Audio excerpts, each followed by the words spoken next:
grabado por John Beacon para Vanguardia Filosófica.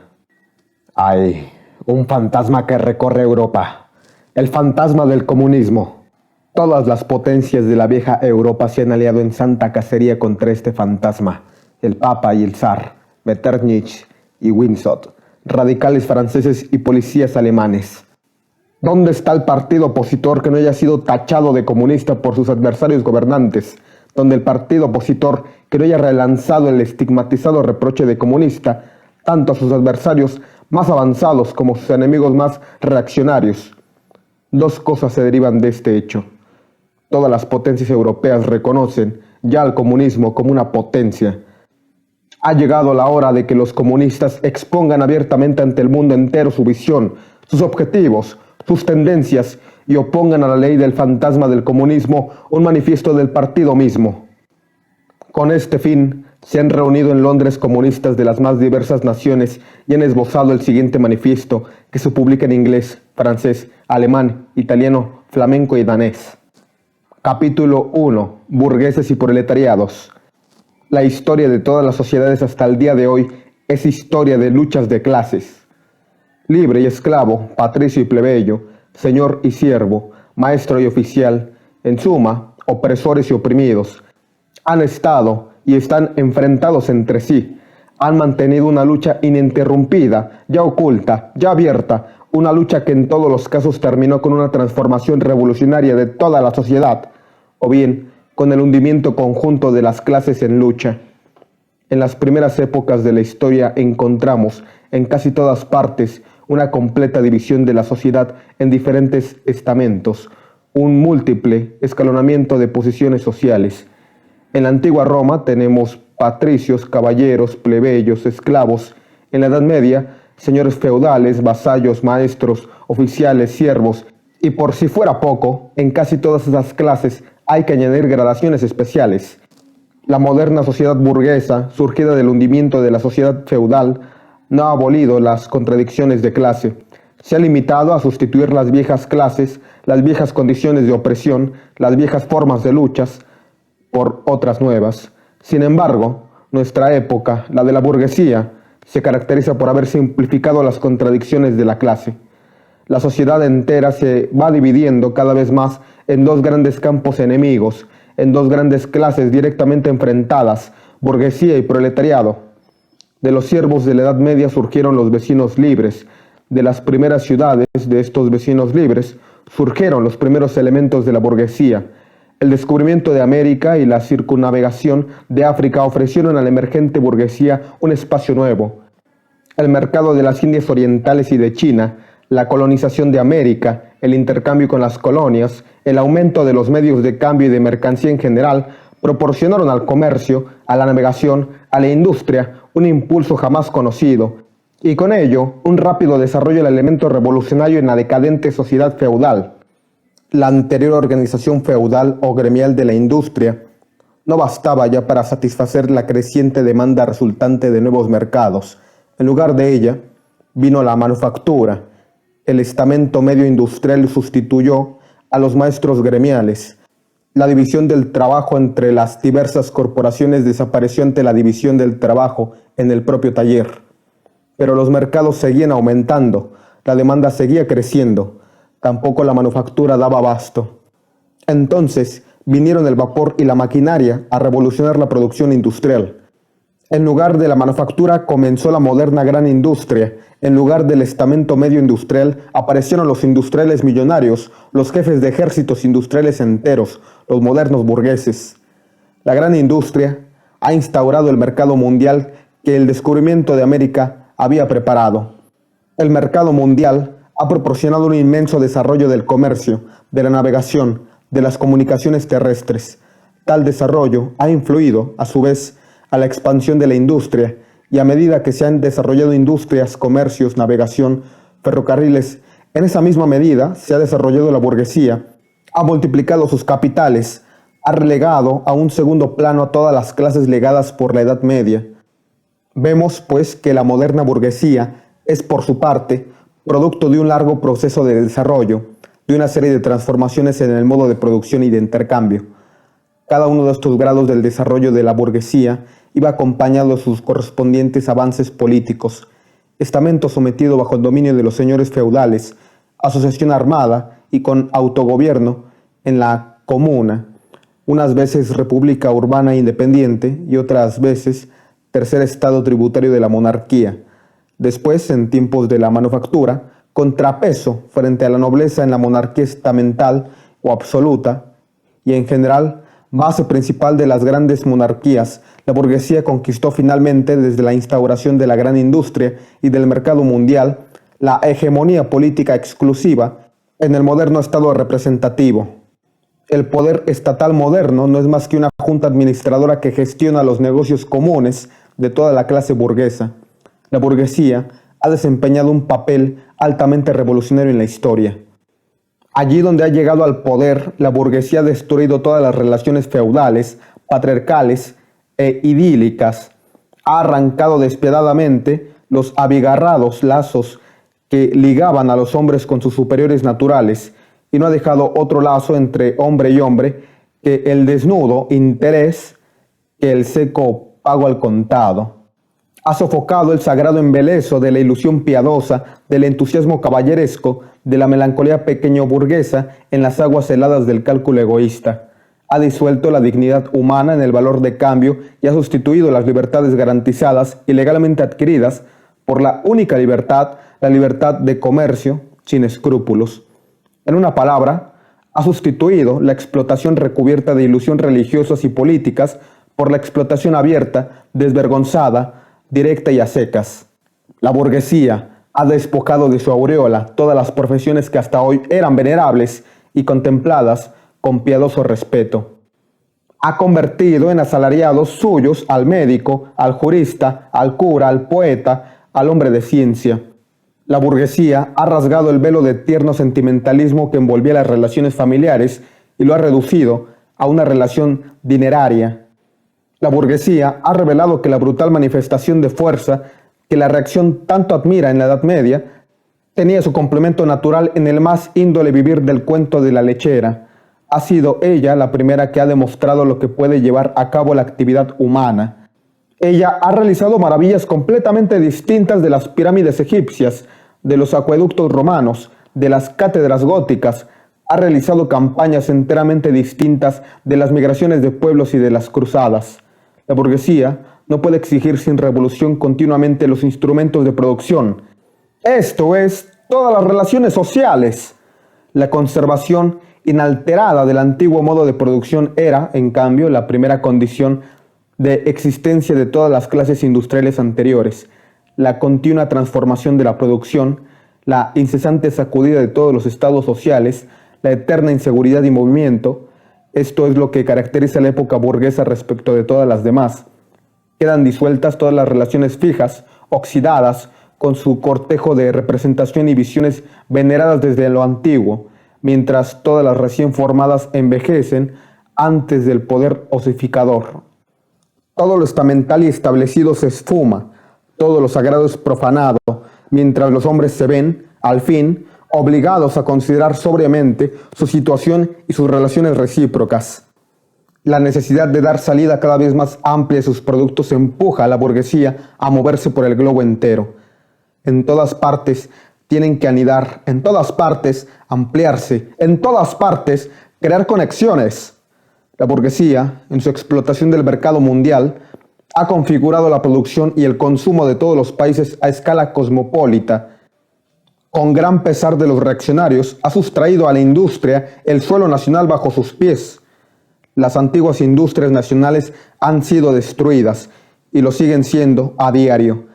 Quedan desplazadas por nuevas industrias cuya introducción se convierte en una cuestión vital para todas las naciones civilizadas, por industrias que ya no emplean materias primas del lugar, sino que las elaboran procedentes de las zonas más alejadas y sus productos no se consumen ya solo en el propio país, sino simultáneamente en todos los continentes. En lugar de las viejas necesidades, satisfechas con productos del campo, aparecen otras nuevas que requieren ser satisfechas con productos de los países y climas más lejanos. En lugar de la antigua autarquia y aislamiento locales, surgen un intercambio universal, una interdependencia universal entre todas las naciones, y no solo en la producción material, sino también en la intelectual. Los productos intelectuales de cada nación se convierten en propiedad común.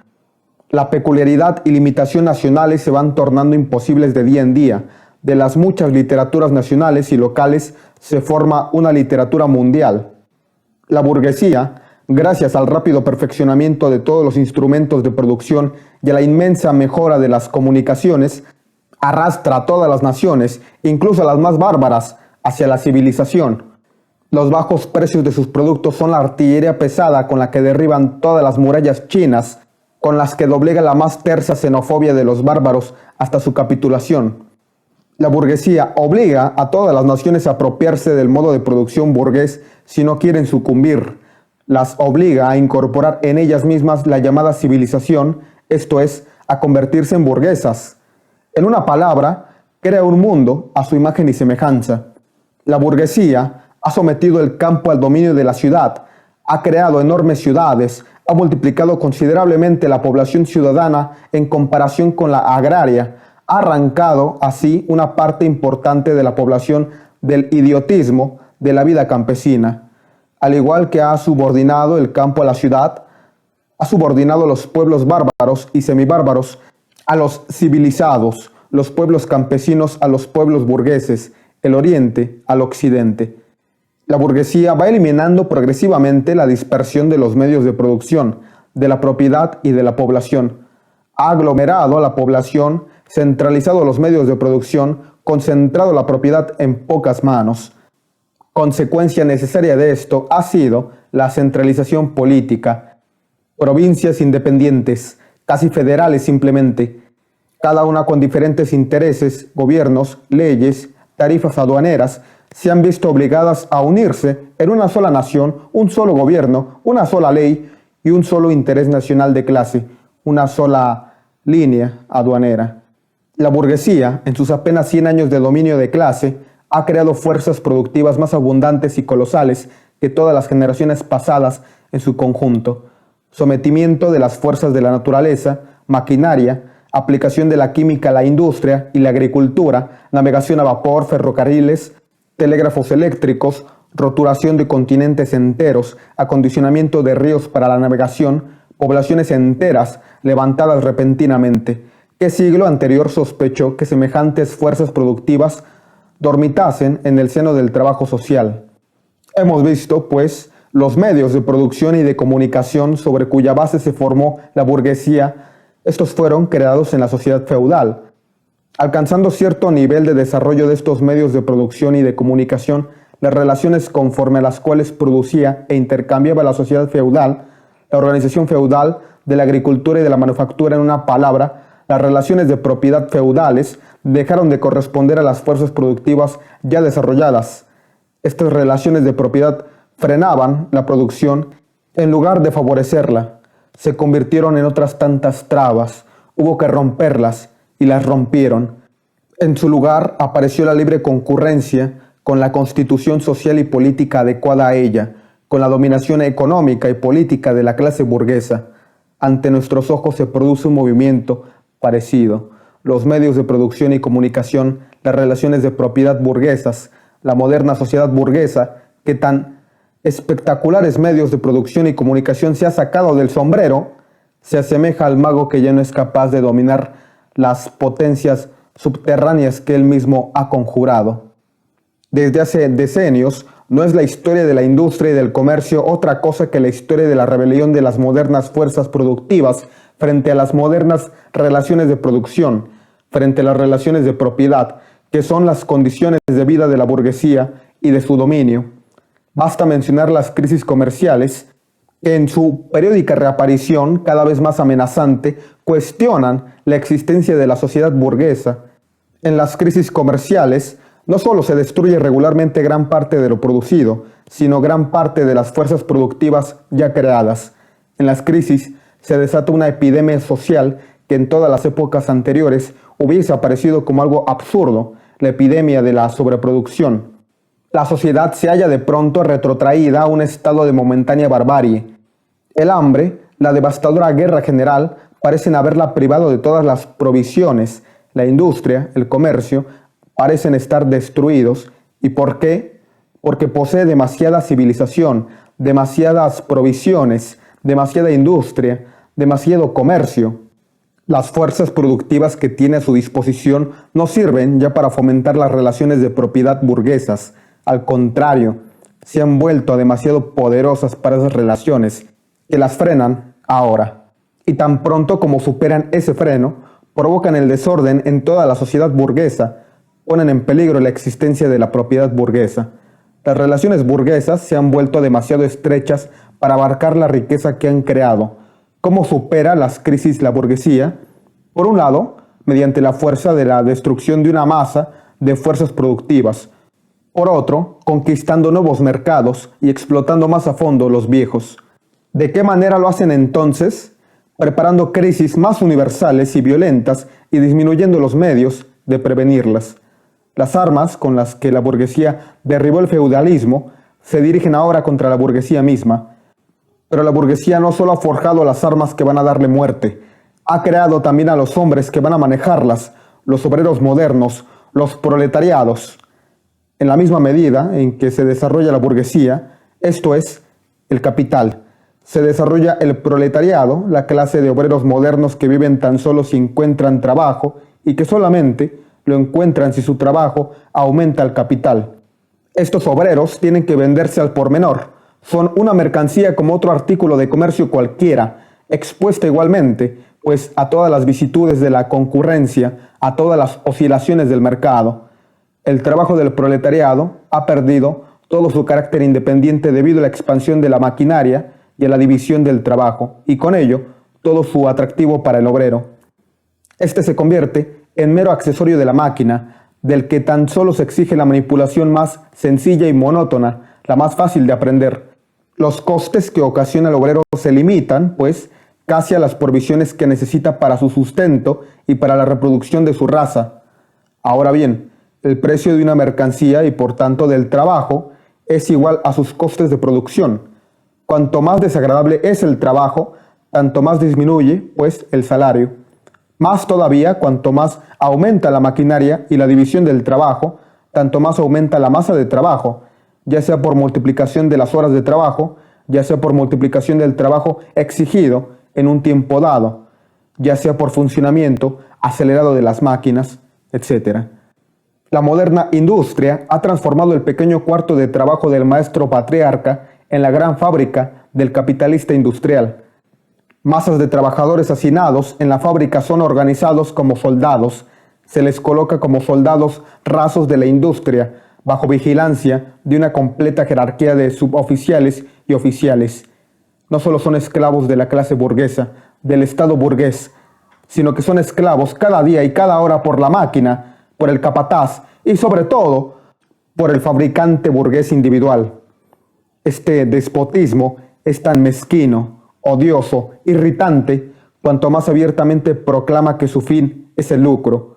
Cuanto menos habilidad y fuerza requiere el trabajo manual, esto es, cuanto más se desarrolla la moderna industria, tanto más se ve desplazado el trabajo de los hombres por el de las mujeres. Diferencias de sexo y de edad carecen de valor social para la clase obrera. Ya solo hay instrumentos de trabajo que ocasionan costos distintos según edad y sexo.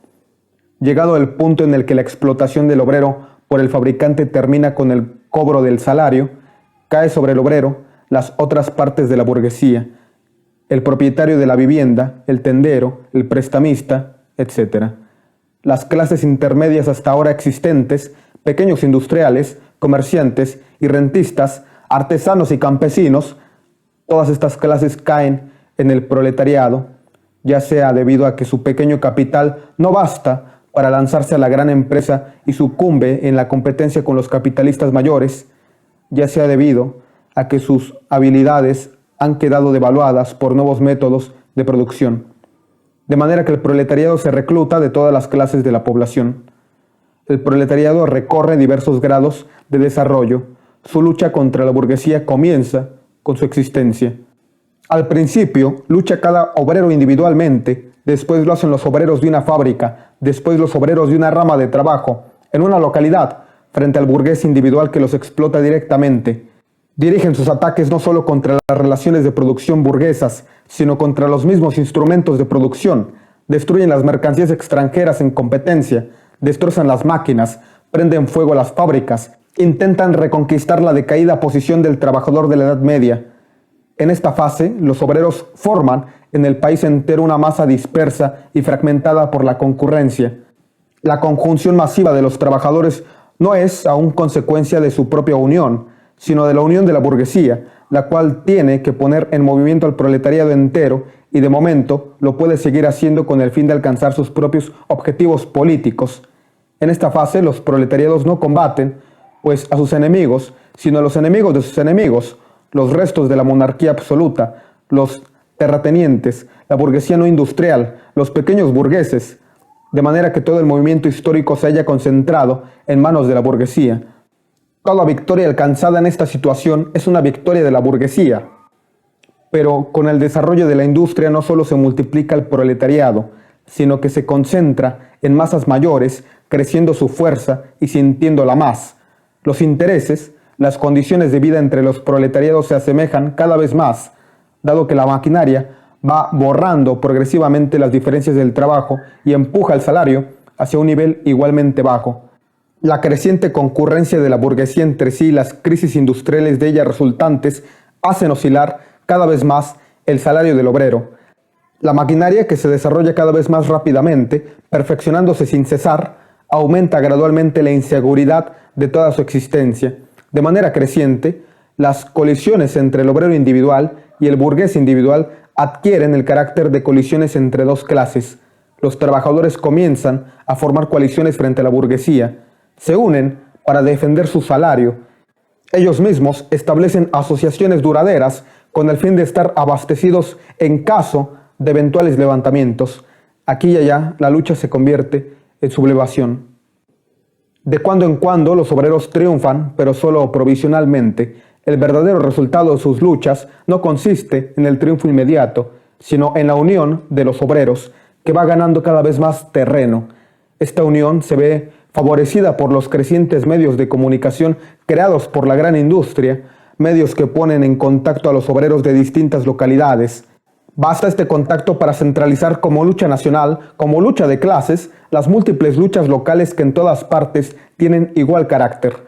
Pero todas las luchas de clases es una lucha política, y la unión para que los habitantes de las ciudades medievales, con sus caminos vecinales, necesitaron siglos enteros, la realizan los modernos proletariados en pocos años con los ferrocarriles.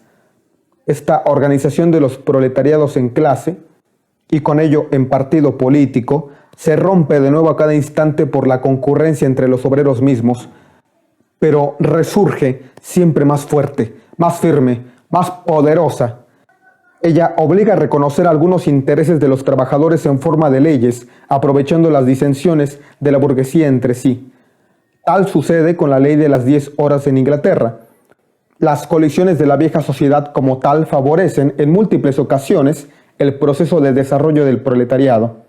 La burguesía se encuentra en permanente lucha, al principio contra la aristocracia, más tarde contra los sectores de la misma cuyos intereses chocan con el progreso de la industria, siempre contra la burguesía de todos los países de fuera.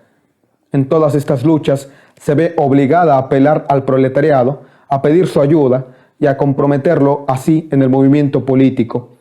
Ella misma proporciona pues al proletariado sus propios elementos de formación, esto es, armas contra sí misma. Además, como hemos visto, sectores enteros de la clase dominante son arrojados debido al progreso de la industria a las filas del proletariado, o al menos se ven amenazados por sus condiciones de vida. También estos sectores aportan al proletariado muchos elementos de formación. Finalmente, en las épocas en las que la lucha de clases se aproxima a su desenlace, el proceso de disolución dentro de la clase dominante, dentro de la vieja sociedad entera, toma un carácter tan violento, tan agudo, que una pequeña fracción de la clase dominante se desprende de ella y se suma a la clase revolucionaria, a la clase que lleva el futuro en sus manos. De ahí que así como antes se pasó una parte de la nobleza a la burguesía, así pasa ahora una parte de la burguesía al proletariado. y especialmente un sector de los ideólogos burgueses que se han elevado a la comprensión teórica de todo el movimiento histórico, de todas las clases que se hallan hoy frente a la burguesía. Únicamente el proletariado es una clase verdaderamente revolucionaria. Las otras clases degeneran y se hunden con la gran industria. El proletariado es su producto más propio. Los estamentos medios, el pequeño industrial, el pequeño comerciante, el artesano, el campesino, todos ellos atacan a la burguesía para salvar el hundimiento, su existencia como estamentos medios. No son pues revolucionarios, sino conservadores. Más todavía son reaccionarios, intentan hacer retroceder la rueda de la historia. Si son revolucionarios, lo son a la vista de un inminente paso al proletariado, por lo que no defienden sus intereses presentes, sino sus intereses futuros. Abandonan su punto de vista propio para situarse en el del proletariado. El proletariado de harapos, esa pasiva descomposición de las capas bajas de la antigua sociedad, es a veces arrastrada al movimiento por una revolución proletaria, pero conforme a todas sus condiciones de vida. Estará más dispuesto a dejarse comprar por los manejos reaccionarios. Las condiciones de vida de la vieja sociedad están ya abolidas en las del proletariado. El proletariado carece de propiedad, su relación con mujer e hijos nada tiene ya en común con la relación familiar burguesa. El moderno trabajo industrial, la moderna sumisión al capital, la misma en Inglaterra que en Francia, en América que en Alemania, ha quitado por entero al proletariado su carácter nacional. Las leyes, la moral, la religión son para él el prejuicio burgués, bajo los cuales se esconden otros tantos intereses burgueses. Todas las clases que antes conquistaron el dominio intentaron asegurar la posición que habían alcanzado, sometiendo a la sociedad entera a las condiciones en que ellas obtenían sus ganancias. Los proletariados solo pueden conquistar las fuerzas productivas sociales aboliendo su propio modo de apropiación hasta ahora existente y con ello el modo de apropiación entero hasta ahora existente. Los proletariados no tienen nada que asegurar de lo suyo, tienen que destruir la seguridad privada y todos los seguros privados hasta hoy existentes. Todos los movimientos hasta hoy han sido movimientos de minorías o en intereses de minorías. El movimiento proletariado es el movimiento independiente de la inmensa mayoría en intereses de la inmensa mayoría. El proletariado, la capa social más baja de la actual sociedad, no puede levantarse, enderezarse, sin que se haga saltar por los aires toda la estructura de las capas que forman la sociedad oficial. Aunque por su contenido, la lucha del proletariado es por su forma una lucha nacional. El proletariado de cada país tiene que arreglárselas primero con su propia burguesía. Al señalar las fases más generales del desarrollo del proletariado, hemos seguido la guerra civil más o menos oculta en el seno de la sociedad existente, hasta el punto en el que rompe en una revolución abierta y el proletariado afirma su dominio mediante el derribo violento de la burguesía. Toda sociedad anterior descansaba, según hemos visto, en la oposición de clases opresoras y oprimidas. Ahora bien, para poder oprimir a una clase, hay que asegurar las condiciones de las que al menos pueda sostener su existencia esclava. El siervo se elevó a miembro de la comuna estando bajo el servilismo, como el pequeño burgués a burgués estando sometido al yugo absolutismo feudal. El obrero moderno, por el contrario, en lugar de levantarse por el progreso de la industria, cae cada vez más por debajo de las condiciones de su propia clase. El obrero se convierte en mísero y el pauperismo se desarrolla más rápidamente todavía que la población y la riqueza. Así que pone de manifiesto que la burguesía es incapaz de seguir siendo la clase dominante de la sociedad y de imponer a ésta, como ley reguladora, las condiciones de existencia de su clase. Es incapaz de dominar porque no es capaz de asegurar a su esclavo la existencia ni siquiera dentro de su esclavitud, porque se ve forzada a dejarlo caer hasta una situación en la que él tiene que alimentarlo en lugar de ser alimentada por él. La sociedad no puede seguir viviendo sometida a ella, esto es, la vida de la burguesía no es compatible con la sociedad. La condición esencial de la existencia y el dominio de la clase burguesa es el amontonamiento de riqueza en manos de privados. La formación y multiplicación del capital, la condición del capital, es el salariado. El salariado descansa exclusivamente en las concurrencias de los obreros entre sí. El progreso de la industria, cuyo agente involuntario y sin resistencia es la burguesía, sustituye el aislamiento de los obreros, consecuencia de su concurrencia, por su unión revolucionaria, consecuencia de su asociación. Con el desarrollo de la gran industria cede bajo los pies de la burguesía la base misma sobre la que produce y se apropia de los productos. Produce sobre todo a sus propios enterradores. Su hundimiento y la victoria del proletariado son igualmente inevitables. Si te está gustando el audiolibro, déjanos tu like. Vanguardia Filosófica es un centro de estudios con el propósito de crear una generación con filosofía. Si quieres apoyar este proyecto, puedes hacer una donación significativa. Aquí abajo te dejo el botón de donaciones y nuestras redes sociales. También puedes tomar un curso de filosofía con nosotros vía Zoom en directo. Gracias por escuchar este audiolibro. Capítulo 2. Proletarios y comunistas. ¿Qué relación existe entre los comunistas y los proletarios en general? Los comunistas no son ningún partido especial frente a los otros partidos obreros. No tienen intereses distintos de los que tiene todo el proletariado. No establecen principios especiales conforme a los cuales quieran modelar el movimiento proletario. Los comunistas se distinguen del resto de los partidos proletarios únicamente en que, de un lado, destacan y hacen valer, dentro de las diversas luchas nacionales del proletariado, los intereses comunes de este en su conjunto, independientes de las nacionalidades. De otro, en que a lo largo de las diversas fases de desarrollo que atraviesa la lucha entre burguesía y proletariado, defienden siempre los intereses del movimiento general. Los comunistas son, pues, en la práctica, el sector más decidido de los partidos obreros de todos los países, el que siempre impulsa a ir más allá. En teoría comprenden las condiciones, la marcha y los resultados generales del movimiento proletariado antes que las restantes de las masas del proletariado. El objetivo inmediato de los comunistas es el mismo que el de todos los demás partidos proletarios: constitución de proletariado en clase, derrocamiento del dominio burgués, conquista del poder político por el proletariado. Las tesis teóricas de los comunistas no descansan en absoluto en ideas, en principios inventados o descubiertos por este o aquel reformador del mundo. No son más que expresión general de cómo está realmente una lucha de clases que existe, un movimiento histórico que transcurre ante nuestros ojos. La abolición de relaciones de propiedad anteriores no es algo que caracterice de modo peculiar al comunismo.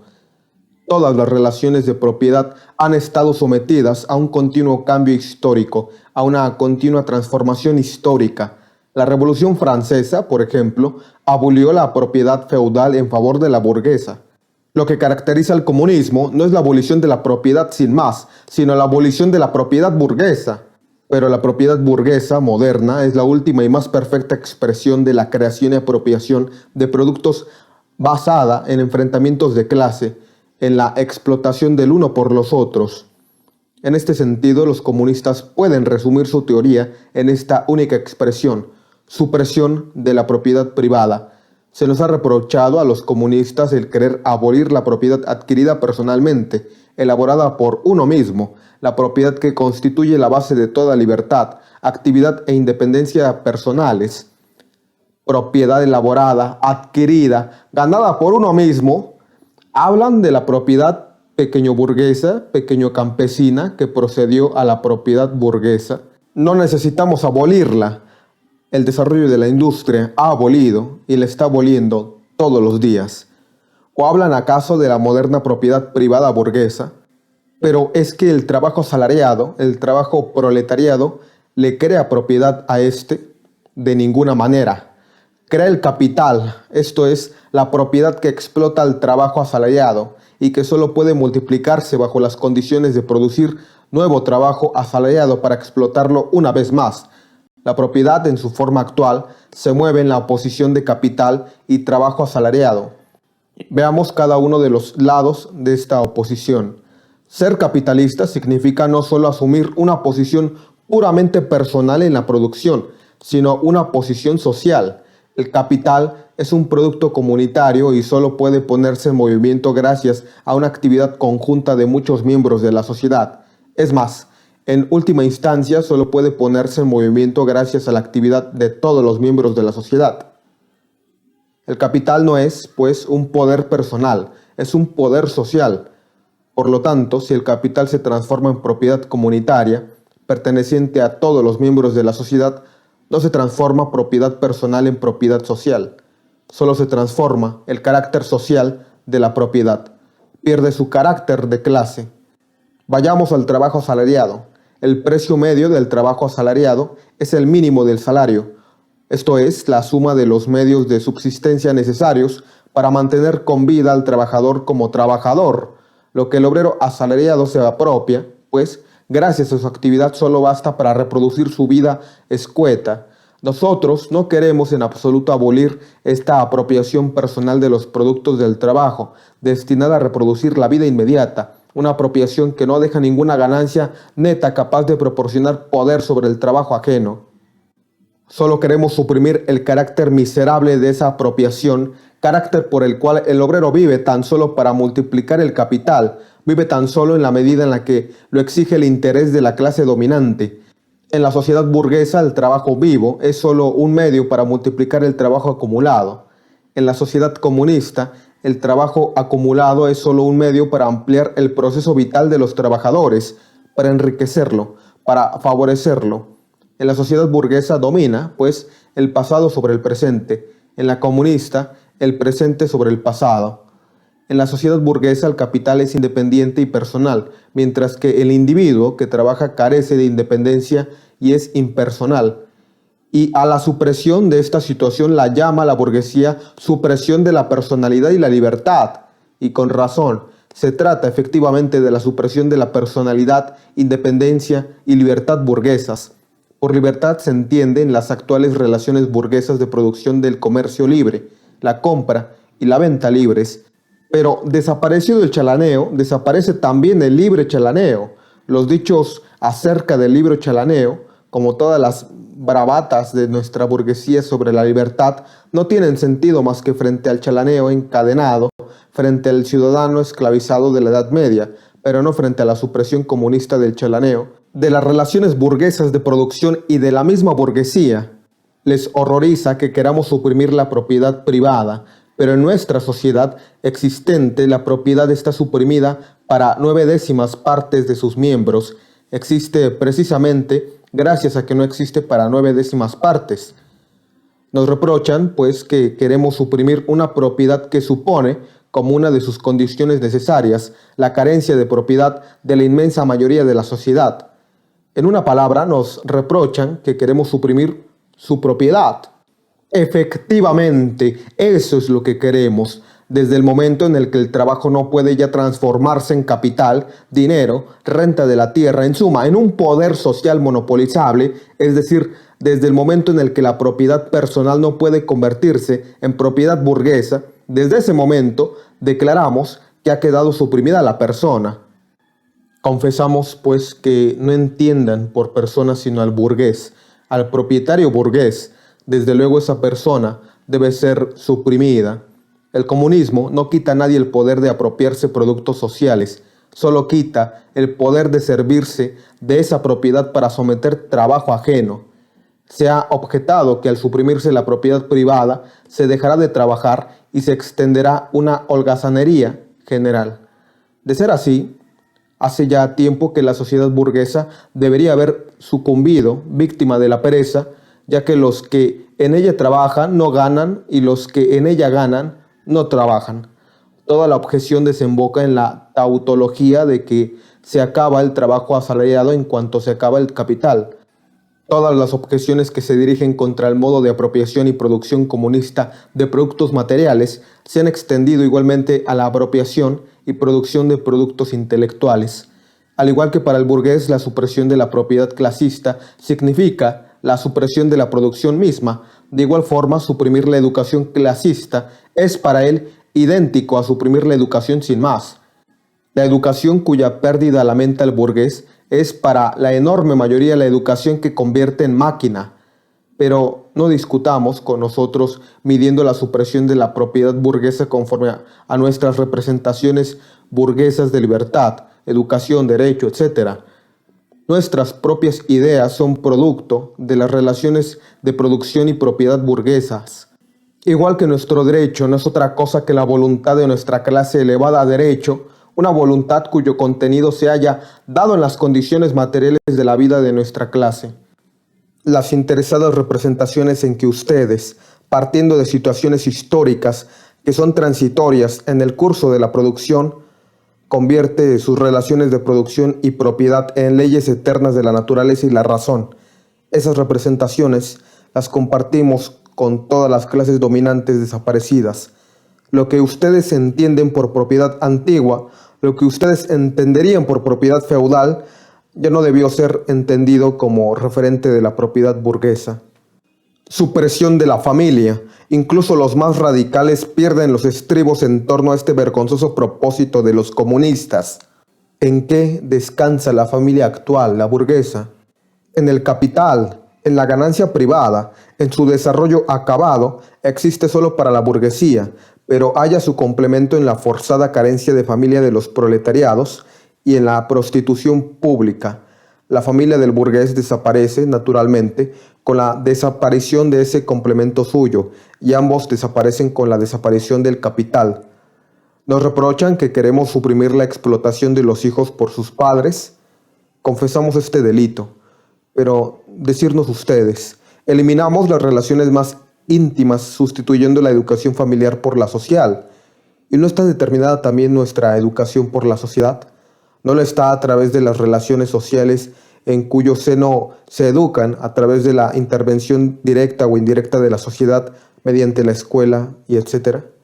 Los comunistas no inventan el influjo de la sociedad en la educación, simplemente cambian su carácter, arrancan de ella el influjo de la clase dominante. Las expresiones burguesas sobre familia y educación, sobre la íntima relación de padres e hijos, se vuelven tanto más nauseabundas cuanto más se desgarran los lazos familiares de los proletariados a consecuencias de la gran industria, mientras sus hijos se transforman en simples artículos de comercio e instrumentos de trabajo. Pero ustedes, comunistas, quieren introducir la comunidad de mujeres, nos grita a coros la burguesía entera. El burgués ve en su mujer un mero instrumento de producción. Oye que los instrumentos de producción han de ser explotados en común y naturalmente no puede imaginarse sino en el destino de la socialización que afectará también a las mujeres. No sospecha que de lo que se trata precisamente es de acabar con la posición de la mujer como mero instrumento de producción. Por lo demás, nada hay más ridículo que el moralismo horror de nuestros burgueses sobre la supuesta comunidad oficial de mujeres de los comunistas. Estos no necesitan introducir la comunidad de mujeres, casi siempre ha existido. Nuestros burgueses, no contentos con tener a su disposición a las mujeres e hijas de sus proletariados, por no hablar de la prostitución oficial, encuentran un especial placer en la seducción recíproca de sus esposas. El matrimonio burgués es de hecho la comunidad de las esposas. A lo más se podría reprochar a los comunistas el querer introducir la comunidad de mujeres hipócritamente oculta, sustituyéndola por una comunidad de mujeres oficial y franca. Por lo demás, cae por su propio peso que con la supresión de las actuales relaciones de producción desaparece también la comunidad de mujeres derivadas de ellas, esto es, la prostitución, la oficial y la no oficial. Se ha reprochado también a los comunistas el querer suprimir la patria, la nacionalidad. Los obreros no tienen patria, no se les puede quitar lo que no tienen. Sigue siendo nacional el proletariado a la medida en la que ha conquistado primero la hegemonía política, en que ha de elevarse a clase nacional, en que ha de constituirse a sí mismo en nación, pero de ningún modo en el sentido de la burguesía. Los particularismos nacionales y los antagonismos de los pueblos desaparecen cada día más. Simplemente con el desarrollo de la burguesía, con la libertad de comercio, el mercado mundial, la uniformidad de la producción industrial y las formas de vida que ella corresponden, el dominio del proletariado va a hacerlos desaparecer más todavía. Acción conjunta, al menos de los países civilizados, es una de las primeras condiciones de la liberación del mismo. En la medida en que se suprime la explotación de un individuo por otro, se suprime la explotación de una nación por otra. Acabado el antagonismo de las clases dentro de la nación, se acaba la hostilidad de las naciones entre sí. Las acusaciones dirigidas contra el comunismo planteadas desde el punto de vista religioso, filosófico e ideológicos en general, no merecen un examen más detallado. Hace falta profundo conocimiento para comprender que al cambiar los hombres sus condiciones de vida, su existencia social, cambian también sus representaciones, sus visiones y conceptos, en una palabra, su conciencia. ¿Qué otra cosa demuestra la historia de las ideas sino que la producción intelectual cambia de forma con la material? Las ideas dominantes de una época nunca han sido otra cosa que las de la clase dominante. Se habla de ideas que revolucionan toda una sociedad. Con ello no se hace más que expresar el hecho de que en la vieja sociedad se han formado los elementos de una nueva, de que con la disolución de las viejas condiciones de vida se produce también la disolución de las viejas ideas. Cuando el viejo mundo estaba a punto de sucumbir, la religión cristiana venció a las viejas religiones. Cuando las ideas cristianas sucumbieron ante las ideas de la Ilustración del siglo XVIII, libraba a la sociedad feudal su lucha a muerte con la entonces revolucionaria burguesía. Las ideas de libertad de conciencia y de religión no hacían más que expresar el dominio de la libre concurrencia en la esfera del saber. Pero se dirá, las ideas religiosas, morales, filosóficas, políticas, jurídicas, etc., se han modificado efectivamente en el curso del desarrollo histórico. La religión, la moral, la filosofía, la política, el derecho se han mantenido siempre en medio del cambio. Hay además verdades eternas como libertad, justicia, etc., que son comunes a todas las situaciones, pero el comunismo acaba con las verdades eternas, acaba con la religión, con la moral, en lugar de darles nueva forma, contradiciendo así todos los desarrollos históricos anteriores. ¿A qué se reduce esta acusación? La historia de toda la sociedad anterior se movió en antagonismos de clase que en distintas épocas tenían distinta forma. Pero fuese cual fuese la forma que tomara la explotación de una parte de la sociedad por la otra, tal explotación ha sido un hecho común a todos los siglos pasados. Nada tiene, pues, de extraño que la conciencia social de todos los siglos, pese a su variedad y diferencia, se mueva dentro de ciertas formas comunes de conciencia, formas que solo se disolverán por completo con la entera desaparición del antagonismo de clases. La revolución comunista es la ruptura más radical con las relaciones de propiedad transmitidas. Nada tiene de extraño que el proceso de su desarrollo se rompa de la forma más radical con las ideas transmitidas. Pero dejemos la objeción de la burguesía contra el comunismo. Ya vimos antes que el primer paso de la revolución obrera es su elevación a clase dominante, la conquista de la democracia. El proletariado utilizará su dominio político para arrebatar progresivamente todo el capital a la burguesía, para centralizar todos los instrumentos de producción en el Estado. Todo esto en el proletariado organizado como clase dominante y para multiplicar lo más rápidamente posible la masa de fuerzas productivas. Naturalmente, esto solo puede ocurrir al principio por medio de operaciones despóticas sobre el derecho de propiedad y sobre las relaciones burguesas de producción, aplicando, por tanto, medidas que parecen económicamente insuficientes e insostenibles, pero que en el curso del movimiento llevan más allá y que son inevitables como medio de transformar el modo de producción en su totalidad.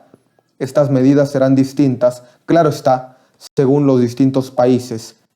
Sin embargo, en los países más avanzados podrán ser aplicables las siguientes, casi sin excepción. 1. Expropiación de la propiedad de la tierra y empleo de la renta que produzca en gastos del Estado. 2. Impuestos fuertemente progresivos. 3. Abolición del derecho de herencia. 4. Confiscación de la propiedad de todos los emigrantes y rebeldes. 5. Centralización del crédito poniéndolo en manos del Estado mediante un banco nacional con capital del Estado y monopolio exclusivo. 6. Centralización de los transportes poniéndolos en manos del Estado. 7. Multiplicación de las fábricas nacionales, de los instrumentos de producción, roturación y mejora de las propiedades agrarias conforme a un plan comunitario. 8. Igual obligación de trabajo para todos, organización de ejércitos industriales, especialmente para la agricultura.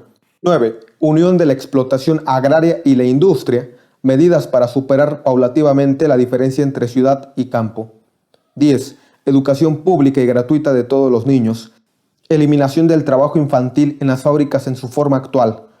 Unión de la educación con la producción material, etc. Una vez que en el curso del desarrollo han desaparecido las clases y está toda la producción concentrada en manos de los individuos asociados, pierde el poder público su carácter político. El poder político en sentido propio es el poder organizado de una clase para someter a otra.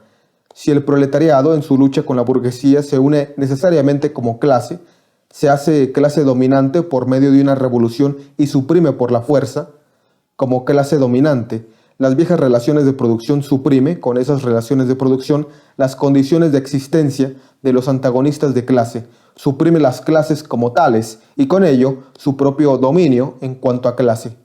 En lugar de la vieja sociedad burguesa con sus clases y oposición de las mismas, aparece una asociación en la que el libre desarrollo de cada uno es la condición del libre desarrollo de todos. Capítulo 3.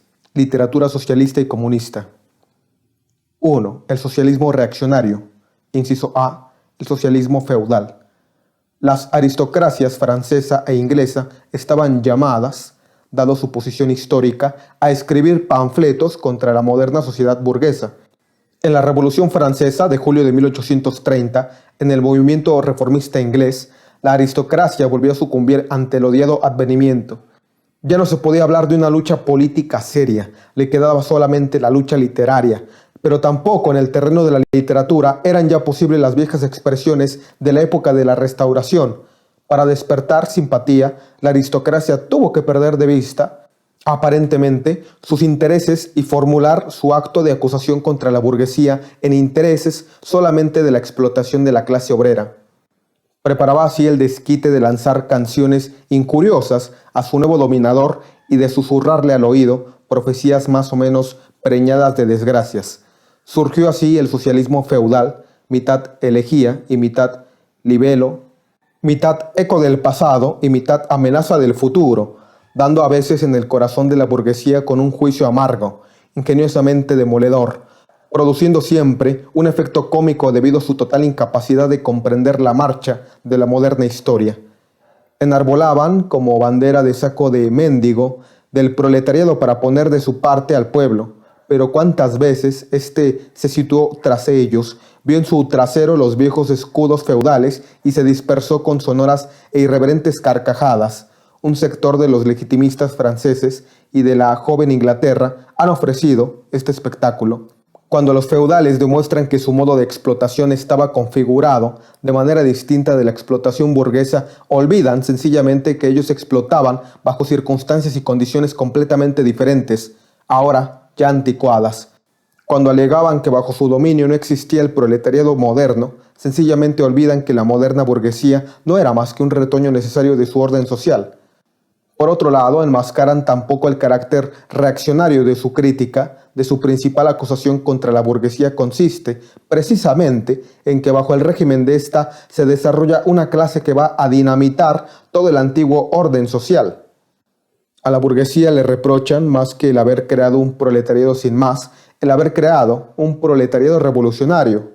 De ahí que la política práctica participen en todas las medidas represivas contra la clase obrera y que en su vida cotidiana se les arreglen para recoger manzanas de oro, a pesar de sus rimbombantes frases, y cambien lealtad, amor, honor por el chalaneo de la lana de oveja, de la remolacha y el aguardiente.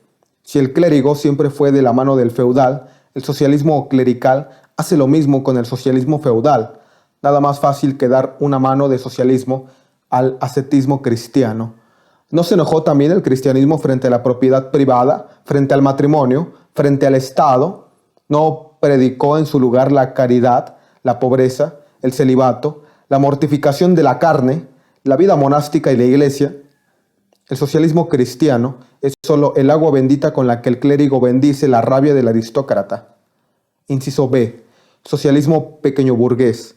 La aristocracia feudal no es la única clase que se ha visto derrocada por la burguesía, que ha visto languidecer y atrofiarse sus condiciones de vida en la moderna sociedad burguesa. Los vecinos de las ciudades medievales, el estamento de pequeños campesinos, fueron los precursores de la moderna burguesía. Los países con menor desarrollo industrial y comercio sigue vegetando esta clase al lado de la burguesía en ascenso. En los países en los que se ha desarrollado la moderna civilización se ha formado una pequeña burguesía nueva que oscila entre el proletariado y la burguesía y que se forma constantemente de nuevo como sector complementario de la sociedad burguesa. Pero sus miembros son arrastrados incesantemente al proletariado por la concurrencia. Es más, con el desarrollo de la gran industria, ven acercarse un momento en el que desaparecen por completo como sector independiente de la moderna sociedad y en el que son sustituidos por capataces y domésticos en el comercio, la manufactura y la agricultura.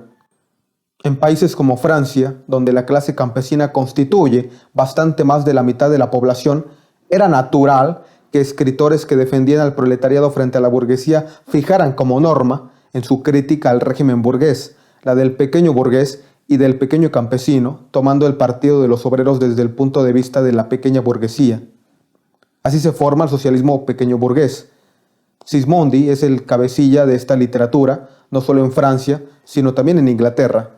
Este socialismo analizó agudamente las contradicciones existentes en las modernas relaciones de producción, desveló los hipócritas encubrimientos de los economistas, demostró de manera irrefutable los efectos destructivos de la maquinaria y de la división del trabajo, la concentración de los capitales y de la propiedad de la tierra, la sobreproducción, la crisis, el necesario hundimiento de los pequeños burgueses y pequeños campesinos, la miseria del proletariado, la anarquía en la producción, las escandalosas desigualdades en el reparto de las riquezas, la guerra industrial del exterminio entre las naciones, la disolución de las viejas costumbres, de las antiguas relaciones familiares, de las antiguas nacionalidades. Sin embargo, si atendemos a su contenido positivo, este socialismo quiere o bien poner de nuevo en pie los antiguos medios de producción y de tráfico y con ello las antiguas relaciones de propiedad y la vieja sociedad, o bien quiere encerrar violentamente los modernos medios de producción y de tráfico en el marco de las relaciones de propiedad que ellos rompieron, que tuvieron que romper. En ambos casos es reaccionario y a la vez utópico. Gremios en la manufactura y economía patriarcal en el campo, estas son sus últimas palabras. En su posterior desarrollo, esta orientación se ha difuminado en un cobarde gimoteo. Inciso C. El socialismo alemán o socialismo verdadero. La literatura socialista y comunista de Francia, que surgió bajo la presión de una burguesía dominante y que es expresión de la lucha contra ese dominio, fue introducida en Alemania en una época en la que la burguesía acababa de iniciar su lucha contra el absolutismo feudal. Filósofos, semifilósofos y escritores alemanes se apoderaron con avidez de esa literatura y olvidaron tan solo que al inmigrar desde Francia a Alemania, esos escritores no inmigraron al mismo tiempo con las condiciones de vida francesas. Puesta ante la situación alemana, la literatura francesa perdió todo significado inmediato práctico y asumió un espectáculo puramente literario, tuvo que aparecer como especulación ociosa acerca de la realización del ser humano.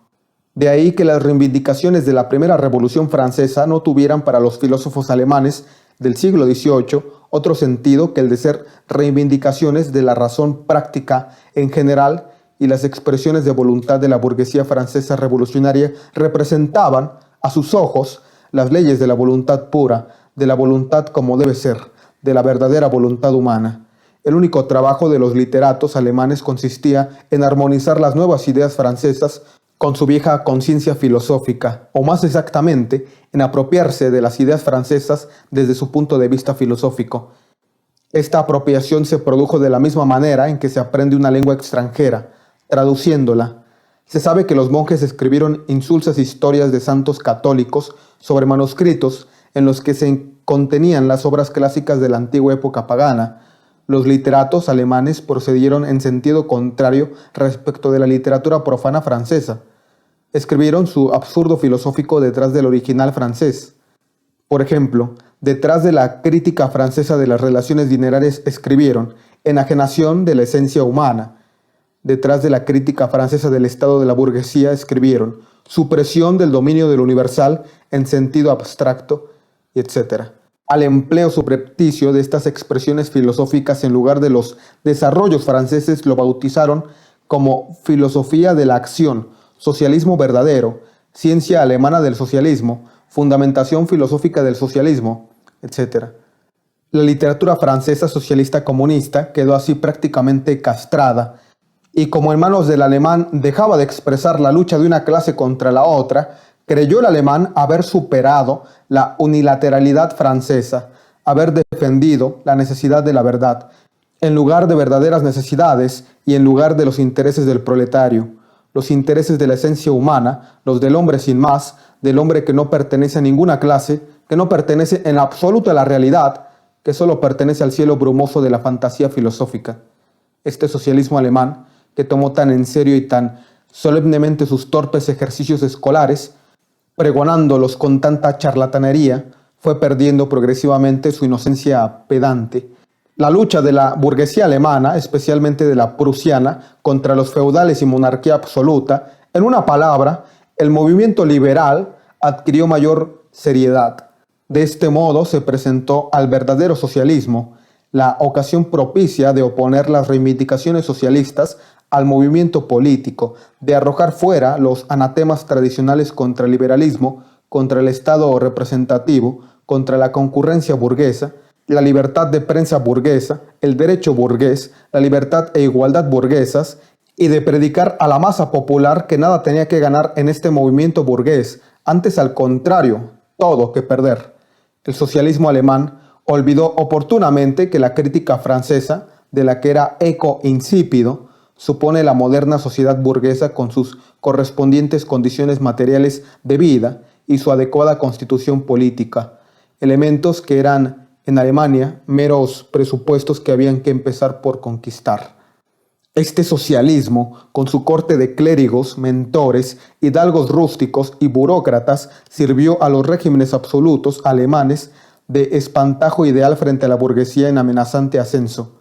Constituyó al complemento dulzarrón de los crueles latigazos y balas de fusil con que esos mismos gobiernos trataban los alzamientos de obreros alemanes. Además de ser, pues, el verdadero socialismo un arma en manos de los gobiernos frente a la burguesía alemana, defendía directamente un interés reaccionario, el del pequeño burgués alemán. En Alemania, la pequeña burguesía, que desde el siglo XVI constituye la tradicional burguesía, la que reaparece desde entonces bajo diversas formas, es la auténtica base actual del estado de cosas. Mantener esta pequeña burguesía es mantener el actual estado de cosas en Alemania. Teme de producirse el dominio industrial y político de la burguesía, un hundimiento seguro, por un lado debido a la concentración del capital, por otro debido al ascenso de un proletariado revolucionario. Con el verdadero socialismo, creyó la pequeña burguesía matar ambos pájaros de un tiro. Se extendió como una epidemia. El ropaje, tejido con las telarañas especulativas, bordado de ingeniosas florituras verbales, empapado de rocío sensual y sentimental, ese fantástico ropaje en el que los socialistas alemanes envolvían sus 4 descarnadas verdades eternas, solo consiguió multiplicar los compradores de tal mercancía entre ese público. Por su parte, el socialismo alemán fue reconocido cada vez más que estaba llamado a ser el grandilocuente defensor de esa pequeña burguesía. Proclamó a la nación alemana como la nación normal y al engreído alemán como el hombre normal. Dio a cualquier infamia de este un sentido oculto, superior, socialista, con el que quería decir lo contrario. Sacó la última consecuencia atacando directamente la groseramente destructiva orientación del comunismo y anunciando su imparcial superioridad por moverse por encima de todas las luchas de clases. Todo lo que en Alemania circula como supuestos escritos socialistas y comunistas pertenece, con muy pocas excepciones, al ámbito de esta sucia y enervante literatura. 2. El socialismo conservador o burgués. Un sector de la burguesía desea remediar la penosa situación social, con el fin de asegurar la continuidad de la sociedad burguesa. A este sector pertenecen economistas, filántropos, humanitarios, reformadores de la situación de las clases trabajadoras, organizadores de beneficencias, los asociados contra la tortura de animales, los fundadores de sociedad de templanza, reformadorcillos de la índole más hipócrita. Y este socialismo burgués ha llegado incluso a erigirse en sistemas enteros. Los socialistas burgueses quieren las condiciones de vida de la moderna sociedad sin la lucha y peligros que de ella derivan necesariamente.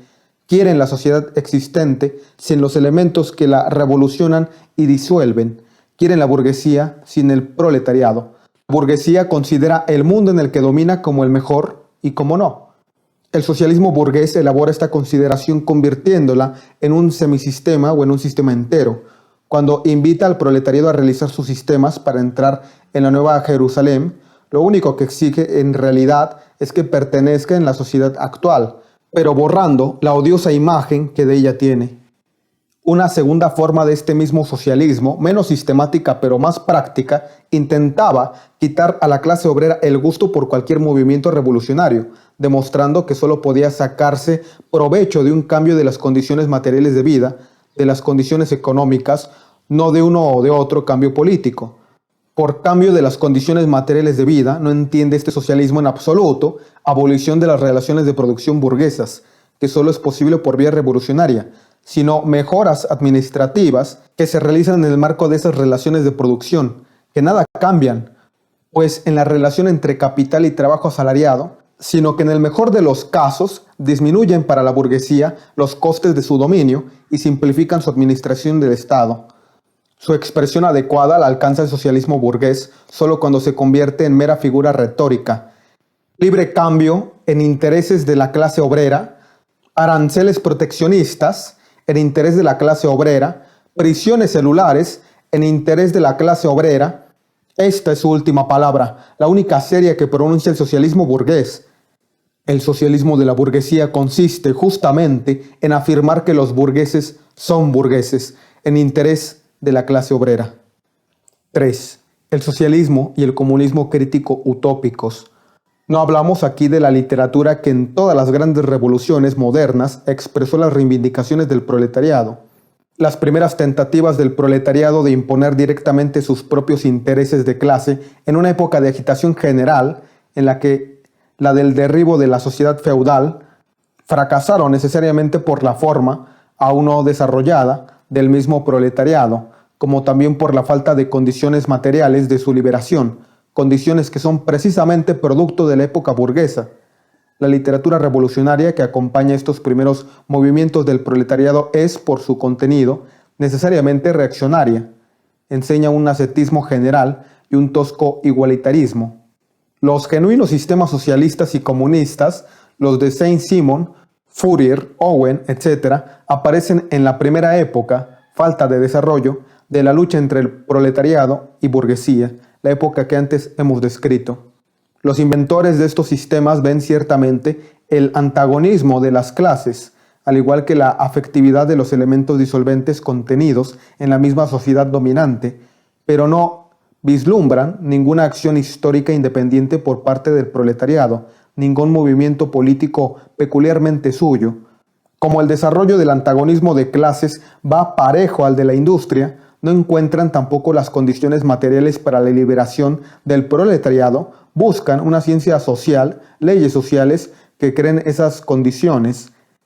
En lugar de la actividad social, tiene que intervenir su personal actividad inventiva, en lugar de las condiciones históricas de la liberación, una organización fantástica, en lugar de la gradual organización del proletariado en clase, una organización de la sociedad imaginada para el caso.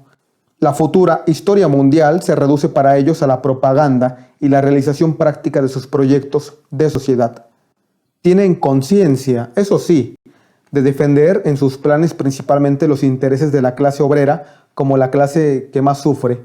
El proletariado solo existe para ellos bajo este punto de vista, como la clase que más sufre. La forma todavía no desarrollada de la lucha de clases, así como su propia situación social, les lleva, sin embargo, a creer que están muy por encima de ese antagonismo de clases. Quieren mejorar la condición de vida de todos los miembros de la sociedad, incluida la de los mejor situados. De ahí que apelan continuamente a toda la sociedad sin distinciones, es más, preferentemente la clase dominante. No hace falta más que comprender su sistema para reconocerlo como el mejor plan posible de la mejor sociedad posible. Consecuentemente, rechazan toda acción política, especialmente la revolucionaria. Quieren conseguir su objetivo por vía pacífica e intentan abrir camino al nuevo evangelio social mediante pequeños experimentos que naturalmente fracasan mediante la fuerza del ejemplo. Esa fantástica descripción de la sociedad futura surge en una época en la que el proletariado se halla todavía muy poco desarrollado, en que consiguientemente él mismo concibe su posición de manera fantástica todavía, siguiendo su primer apremio, lleno de presentimientos, de transformar la sociedad de modo general. Pero los escritos socialistas y comunistas contienen también elementos críticos, atacan todas las bases de la sociedad existente. Por ello, han proporcionado muy valiosos materiales para ilustrar a los trabajadores. Sus tesis positivas sobre la sociedad futura, por ejemplo, supresión del contraste entre ciudad y campo, supresión de la familia, de la ganancia privada, del trabajo asalariado, o el anuncio de la armonía social, la transformación del Estado en mera administración de la producción, todas estas manifestaciones no hacen más que expresar la desaparición del antagonismo de clases, antagonismo que comienza a desarrollarse y al que solo conocen en su indeterminación amorfa. De ahí que esas tesis en sí mismas tengan todavía un sentido utópico. La importancia del socialismo y comunismo crítico utópico es inversamente proporcional al desarrollo histórico. A medida que se desarrolla y adquiere forma la lucha de clases, pierde todo valor, toda justificación teórica, esta fantástica elevación por encima de ella, este fantástico combate contra ella. De ahí que, si bien eran revolucionarios también en muchos aspectos de los creadores de este sistema, sean reaccionarios todas las sectas creadoras por sus discípulos. Se aferran a las viejas concepciones de sus maestros frente al posterior desarrollo del proletariado. Intentan, pues de forma consecuente, atenuar la lucha de clases y conciliar los antagonismos. Sueñan todavía en la realización, a modo de ensayo, de sus utopías sociales, en la fundación de falansteos aislados, de una pequeña Icaría, y para fundar todos esos castillos de naipes, tienen que apelar a la filantropía de los corazones y bolsillos burgueses. Paulativamente van cayendo en la categoría de los socialistas reaccionarios o conservadores antes descritos y solo se diferencian de ellos por una pedantería más sistemática, por su fanática y supersticiosa fe en los efectos milagrosos de su ciencia social. Por eso se oponen con saña a todo movimiento político de los obreros, el cual no puede proceder sino de una ciega falta de fe en el nuevo evangelio. Los owenistas en Inglaterra, los fourieristas en Francia, reaccionan allí contra los cartistas, aquí contra los reformistas. Capítulo 4. Actitud de los comunistas respecto de los distintos partidos de oposición. Tras lo dicho en el capítulo 2, se comprende sin más la relación de los comunistas con los partidos obreros ya constituidos, esto es, su relación con los cartistas en Inglaterra y los reformadores agrarios en Norteamérica. Los comunistas luchan por alcanzar los objetivos e intereses inmediatos de la clase obrera, pero a la vez defienden en el actual movimiento el futuro del movimiento. En Francia, los comunistas se unen al Partido Socialista Democrático contra la burguesía conservadora y radical, sin renunciar al derecho de comportarse críticamente en relación con las frases e ilusiones derivadas de la tradición revolucionaria. En Suiza, los comunistas apoyan a los radicales, sin desconocer que ese partido consta de elementos contradictorios, que son en parte socialistas democráticos en sentido francés, en parte burgueses radicales. Entre los polacos, los comunistas apoyan al partido que pone como condición de la liberación nacional una revolución agraria, al mismo partido que dio vida a la insurrección de Cracovia en 1846. En Alemania, lucha el Partido Comunista junto a la burguesía, siempre que ésta actúe revolucionariamente, frente a la monarquía absoluta, la propiedad feudal de la tierra y la pequeña burguesía. Pero en ningún momento olvida acentuar la creación entre los trabajadores de una conciencia lo más clara posible del antagonismo hostil existente entre burguesía y proletariado, con el fin de que los obreros alemanes sepan de inmediato convertir las condiciones sociales y políticas que la dominación burguesa ha de traer consigo en otras tantas armas contra ella, para que, una vez derribadas las clases reaccionarias en Alemania, comience enseguida la lucha contra la burguesía misma. Los comunistas fijan su atención de modo especial en Alemania, debido a que está en vísperas de una revolución burguesa y que realizará esa transformación bajo condiciones más avanzadas respecto de la civilización europea en general y con un proletariado mucho más desarrollado que el de Inglaterra en el siglo XVII y el de Francia en el siglo XVIII. De manera que la revolución burguesa alemana no puede ser otra cosa que el preludio de una revolución proletaria. En una palabra, los comunistas apoyan en todas partes cualquier movimiento revolucionario contra la existente situación social y política. En todos estos movimientos destaca la cuestión de la propiedad, sea cual sea el nivel de desarrollo que haya alcanzado su forma, como la cuestión básica del movimiento. Los comunistas, finalmente, trabajan en todas partes por la unión y el entendimiento de los partidos democráticos de todos los países.